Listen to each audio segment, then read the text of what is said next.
G'day, Ancient Mahar here. Just hopefully a short video, comment response video.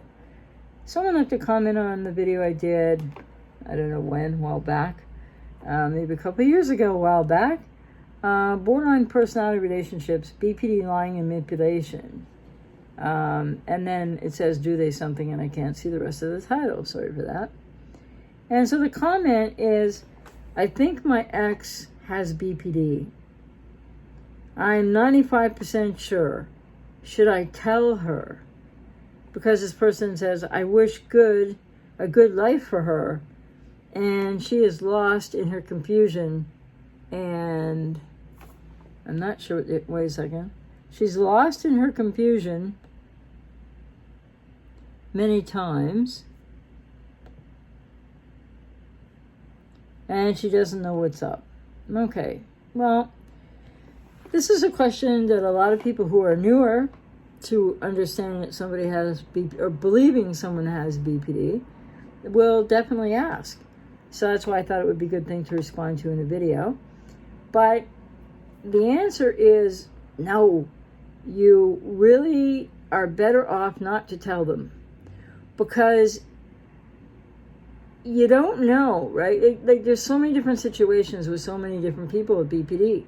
Some of them have been diagnosed. Some of them have been told they have BPD, and they outright dismiss it, and they don't tell you anything about it. So there's that scenario, in which case if you mention it, they're going to be very, very, angry, or you'll get whatever the way to manifest it is, whether it's quiet BPD or externalizing out BPD, it's just not going to go well, and they tend to, not separate the message from the messenger, and they often don't take it well. In fact, I've never heard anyone tell me that they told somebody that they thought they had BPD, and the person said, oh, gee, thanks, I'll go check that out right away. It doesn't really work that way.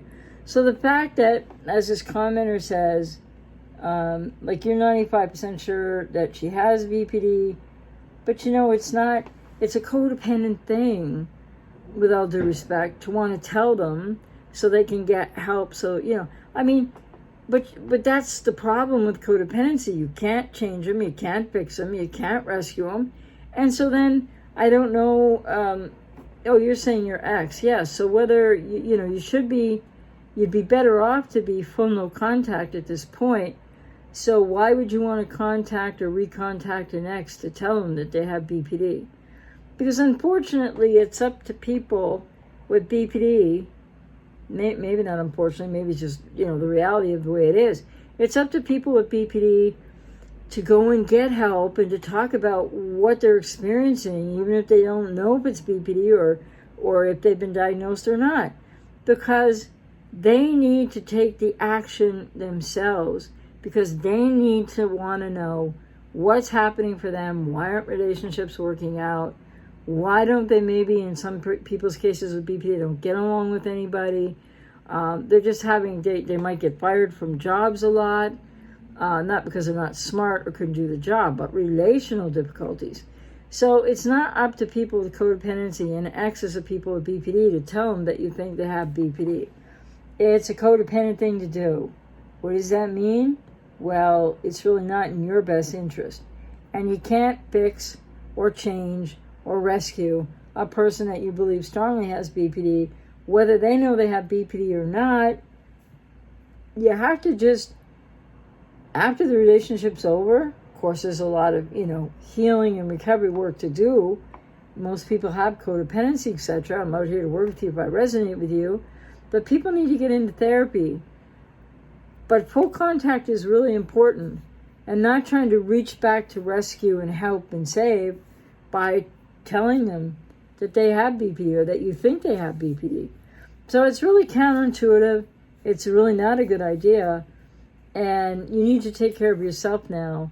And the person who might have BPD or might already know they have BPD and has just sort of dismissed it and are denying it, it's up to each person whether they suspect they have BPD or they don't know.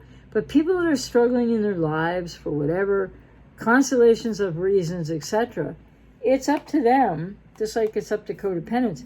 It's up to them alone to find their way to help because they start to hurt too much, or they start to realize some patterns in their life. They don't have to know that they have BPD or be told all about BPD to get to therapy.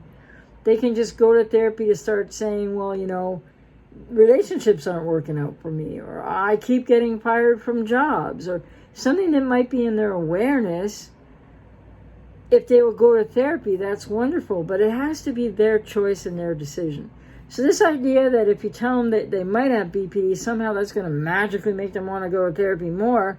No, it's better that they find their way to therapy for whatever reasons in their life that they know something isn't working out, and then what they can learn going forward from there, or if they seek to be assessed, or if a therapist believes that assessment would be warranted, then maybe they'll find out that they do in fact have BPD.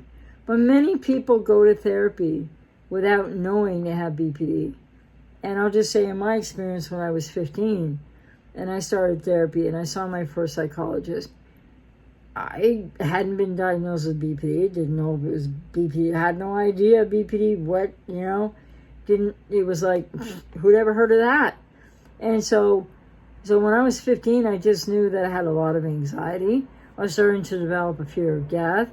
I come from a narcissistic, dysfunctional family of origin, so there was a lot of narcissistic abuse for sure. And I was very traumatized, but I wasn't even having that in my conscious mind. I knew my experience and I knew I hurt, but all it took for me to start to go to therapy at the age of 15 was just like, stuff hurts. I'm scared of a lot of things. I got this fear of death. I don't know how to cope with it. And I'm struggling at school, not grades-wise, except in math, and things like that. But I'm struggling to just be around people because I'm so anxious. And so that's how I started my journey, which would end up in a lot of different iterations, and then I would heal and recover fully because I would get labeled with BPD. So I'm not disputing what that was about, but I never was assessed. So I don't know if I had 4 traits or 5 traits, or because I didn't have it severely. But to say you don't have it severely doesn't mean it isn't serious, right? BPD is serious, but not everybody is impacted by it to the same degree. So again, I want to say not all people with BPD or suspected BPD are the same. So the answer to, I think my ex has BPD, I'm 95% sure, should I tell her? No. Because she doesn't need to hear it from you. You don't know for sure, although you probably have a good idea. And you need to move forward, form no contact, and take care of yourself. So I hope that helps someone today. So it's really hard, right? Because you got all these emotions, and most people who've been with somebody with BPD are codependent, and then there's that rescuer still that wants to tell them this because you want them to have a good life. But guess what? You need to focus on yourself now, your own healing recovery journey, because they're whether they get into therapy or they don't, whether they get on a healing journey or they don't, that's their personal responsibility. Just like you not telling them or not breaking no contact, or if you're in contact, you need to be no contact more often than not. So take care of yourself, focus on yourself, get into your own therapy, and don't try to enable or fix or rescue somebody, your ex in this case, that you think might have BP. Strongly you think that. It's not your place. And that's where people with codependency overextend themselves and have an external locus of focus instead of the internal locus of focus that's needed when you go to therapy to focus on yourself. So I hope that was helpful. Take care.